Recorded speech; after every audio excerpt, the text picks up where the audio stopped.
Hello friends of Hafiz vlog. ഇന്ന് നമുക്കൊരു tasty മോരുകറി ഉണ്ടാക്കാം.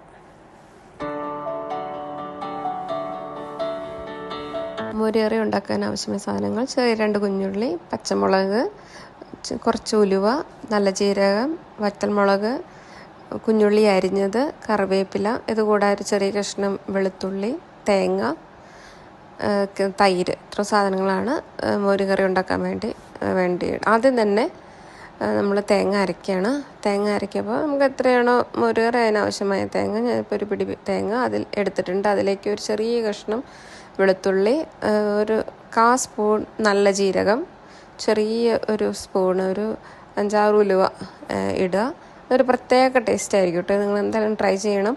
പിന്നെ ഒരു 2 കഷ്ണം കുഞ്ഞുള്ളി ചെറുതായിട്ട് അരിഞ്ഞത്. ഈ തേങ്ങ നല്ല മഷി പോലെ അരച്ചെടുക്കുക. ഓക്കെ. പച്ചമുളക്, എരിവ് കൂടുതൽ വേണ്ടവർക്ക് ഒരു പച്ചമുളകായിരിക്കും നല്ലത്. ഒരുപാട് എരിവായാലും കുത്തലായിരിക്കും. മഷി പോലെ അരച്ചെടുത്ത തേങ്ങയാണ്. ഇനി ഒരു മൺചട്ടി ചൂടാക്കുക. മൺചട്ടിയിൽ മോരുകറി ഉണ്ടാക്കുമ്പോൾ ഒരു പ്രത്യേക ടേസ്റ്റ് ആയിരിക്കും. മൺചട്ടി ചൂടാക്കിയിട്ട് നമ്മൾ ഈ അരച്ച തേങ്ങ അതിൽ നന്നായിട്ട് ഒന്ന് തിളപ്പിച്ചെടുക്കുകയാണ്, അതിൻ്റെ പച്ചമണമൊക്കെ പോകാനായിട്ട്. അപ്പം അതിലേക്ക് ഒരു സ്പൂണ് മഞ്ഞൾപ്പൊടി, 1 സ്പൂൺ മഞ്ഞൾപ്പൊടി ഇടണം, നല്ല കളർ കിട്ടുള്ളൂ കേട്ടോ. അങ്ങനെ തിളച്ച് ഏകദേശം 10 മിനിറ്റ് ഞാനിതൊന്ന് തിളപ്പിച്ച് അതിൻ്റെ പച്ചക്കുത്തൊരു സ്മെല്ല് പോകുന്ന വരെ തിളപ്പിക്കുക കേട്ടോ. ഈ നേരം കൊണ്ട് ഞാൻ ഇടയ്ക്ക് ഇളക്കിയിടുക. ഈ നേരം കൊണ്ട് നമുക്ക് തൈര് മിക്സ് ചെയ്യാം. 5 സ്പൂൺ തൈരാണ് ഞാൻ എടുത്തിട്ടുള്ളത്. 5 സ്പൂൺ തൈരിന് ഒരു സീക്രട്ട് ഇൻഗ്രീഡിയൻറ്റ് ഞാൻ ആഡ് ചെയ്യുന്നുണ്ട്. വേറെ ഒന്നുമല്ല, കായപ്പൊടി. ഇതിലേക്ക് കായപ്പൊടി ഒരു 1/4 സ്പൂൺ കായപ്പൊടി ഇതിൽ ചേർക്കുക. നന്നായിട്ടൊന്ന് ജസ്റ്റ് ഒന്ന് അരച്ചാൽ മതി. ഒരുപാടൊന്ന് മിക്സിയിൽ അടിക്കണ്ട, ജസ്റ്റ് മിക്സിയിൽ അടിച്ചാണ്.